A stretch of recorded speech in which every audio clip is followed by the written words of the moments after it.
मायके वालों ने यही सिखाया है, जुबान चलाना। एक दिल छू लेने वाली कहानी। नीरू अभी ऑफिस जाने के लिए तैयार हो ही रही थी, तभी उसका मोबाइल बज उठा। मोबाइल देखा तो नीरू के पापा का फ़ोन था। नीरू ने फ़ोन उठाया। उधर से घबराई हुई आवाज़ आई, बेटा, तुम्हारी मम्मी की तबीयत ठीक नहीं है, तुम आ जाओ। नीरू भी घबरा गई और वो अपनी सास के पास आई। मम्मी जी, मेरी माँ की तबीयत खराब है। पापा ने अभी अभी फ़ोन किया था। मैं 2-4 दिन के लिए मायके जाना चाहती हूँ। नीरू ने सुबह की चाय देते हुए अपनी सासू माँ कांता जी से कहा। रमन से पूछ लिया? क्या कहा उसने? कांता जी ने पूछा। उन्हें अभी बताया नहीं है, वे बाथरूम में हैं। अभी तुरंत फ़ोन आया था, बाथरूम से निकलेंगे तो मैं बता दूंगी, नीरू ने कहा। क्या बताना है मुझे? तभी रमन बाथरूम से निकलकर माँ के बगल में बैठते हुए बोला, अरे बताना क्या है, वही मायके जाने का बहाना, माँ की तबीयत खराब है। कांता जी हाथ हिलाकर बोली, नहीं नहीं, बहाना नहीं है, मम्मी की तबीयत सच में खराब है, पापा ने फ़ोन किया है। नीरू झट से बोली, वो तो हर समय उन लोगों को कुछ न कुछ होता ही रहता है। अब उम्र हो गई है, बुढ़ापे का समय है, तो कुछ न कुछ होगा ही। इस उम्र में संतान को माता पिता के साथ होना चाहिए, पर वो लोग भी क्या करें, उनकी संतान तो उन्हें छोड़कर विदेश में बैठी है। कांता जी नीरू को सुनाते हुए बोली, भैया सिर्फ कुछ साल के लिए गए हैं, 3 साल पूरे हो गए हैं, 2 साल के बाद वे लोग वापस आ जाएंगे। नीरू ने कहा, तब तक तुम लगी रहो। शादी के 2 साल हो गए हैं, पर तुम्हारा ध्यान तो वहीं लगा रहता है, यहाँ का तो कुछ ख्याल ही नहीं है। शाम को रमन के साथ चली जाना और मिलकर आ जाना। कांता जी ने रमन की ओर देखते हुए कहा, हाँ यह ठीक है, अभी ऑफिस जाते हैं, शाम को चलेंगे। रमन ने भी सहमति जताई, लेकिन पापा कुछ घबराए लग रहे थे। मैं अभी जाना चाहती हूँ, हो सकता है मम्मी को हॉस्पिटल ले जाना पड़े। नीरू घबराते हुए बोली, और तुम्हारा ऑफिस? रमन ने पूछा। मैं अभी 2 दिन की छुट्टी ले लूँगी और फिर आगे देखूँगी क्या करना है। ज़रूरत होगी तो छुट्टी बढ़ा लूँगी, नीरू बोली। लेकिन यहाँ का क्या, मेरे घुटने का दर्द बढ़ा हुआ है, मेरी तबीयत भी कुछ ठीक नहीं लग रही है।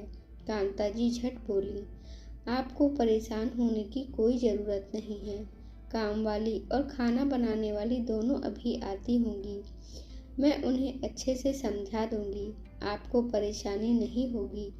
वो लोग सब कुछ अच्छे से करके आपको भी देख लेंगी, आपको कोई काम नहीं करना पड़ेगा। वो सब तो ठीक है, पर रहने की कोई ज़रूरत नहीं है, देखकर आ जाना, रुक मत जाना, कांता जी ने ज़ोर से बोला। अभी तो मैं गई भी नहीं हूँ, पहले जाकर देखूँ तो तबीयत कैसी है। तबीयत खराब रहेगी तभी रहूँगी, आप इतना परेशान क्यों हो रही हैं? नीरू को भी गुस्सा आ गया, वह भी ज़ोर से बोली।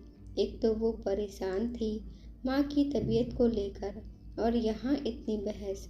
नीरू, यह क्या तरीका है माँ से बात करने का? रमन बोला। मैंने ऐसा क्या कहा? नीरू ने पूछा। अरे इसे कुछ मत कहो, यह नहीं समझेगी, अपने मायके वालों के आगे इसे कुछ नहीं दिखता। कांता जी ने ताना मारा। मम्मी जी, आप भी तो माँ हैं, आपको कुछ होता है तो क्या हम आपको छोड़ देते हैं? नीरू ने गुस्से में कहा, आपकी अच्छी तरह देखभाल करती हूँ ना, फिर अपनी माँ को क्यों छोड़ दूँ? रमन गुस्से से बोला, ऐसा क्यों बोल रही हो, ये मेरी माँ है, इनका सदा सम्मान करो।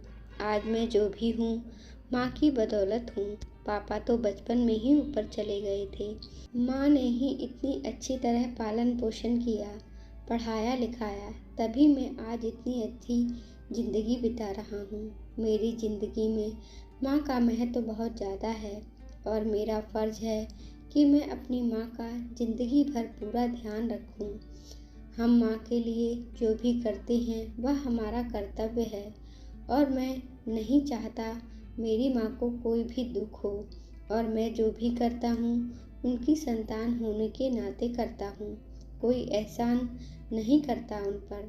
तुम्हें भी हमेशा इस बात का ध्यान रखना है, समझी?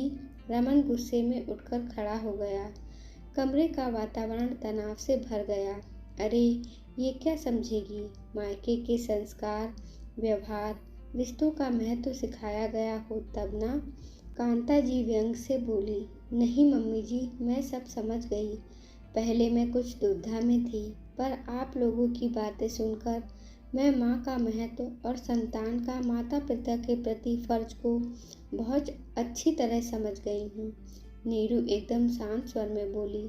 रमन, मैं माँ के प्रति तुम्हारे विचार जानकर बहुत खुश हूँ, पर जो बातें तुमने अपनी माँ के लिए कही हैं, वो सब बातें मेरी माँ पर भी लागू होती हैं। मेरी माँ ने भी मेरे लिए वो सब किया है जो तुम्हारी माँ ने तुम्हारे लिए किया है। तुम्हारे मन में तुम्हारी माँ के प्रति जो भाव है, मेरे मन में मेरी माँ के प्रति भी वही भाव है। तुम्हारी माँ मेरी माँ में फ़र्क क्या है? माँ में भेदभाव क्यों? माँ तो माँ है, तुम्हारी हो या मेरी हो, फिर उनके प्रति फर्ज निभाने में भेदभाव कैसा? नीरू ने एक गहरी सांस ली। कमरे में सन्नाटा छा गया। तीनों चुप हो गए। थोड़ी देर बाद नीरू बोली, मैं जा रही हूँ, और जब मम्मी की तबीयत ठीक हो जाएगी तब आ जाऊँगी। आप लोग अपना ध्यान रखिएगा। कहते हुए वह कमरे से बाहर जाने लगी। रुको नीरू, मैं भी तुम्हारे साथ चलता हूँ, रमन ने कहते हुए माँ की ओर देखा। माँ ने भी सिर हिलाकर अपनी स्वीकृति प्रदान कर दी। कमरे का तनाव खत्म हो गया था। रमन नीरू के पीछे गया और नीरू से माफ़ी मांगी। बोला, नीरू, मैं भूल गया था, मुझे माफ़ कर दो। नीरू ने मुस्कुरा दिया। बोली, रमन, माँ तो माँ होती है, क्या मेरी, क्या तुम्हारी? रमन बोला, हाँ, तुमने सही कहा। चलो जल्दी चलते हैं, वरना फिर पापा का फ़ोन आ जाएगा। नीरू मुस्कुरा दी और दोनों चले गए। आपको कहानी कैसी लगी कमेंट बॉक्स में अपना उत्तर अवश्य दें। हमें आपकी प्रतिक्रिया का इंतज़ार रहेगा। कृपया हमारे चैनल को लाइक करें, शेयर करें, सब्सक्राइब करें। धन्यवाद।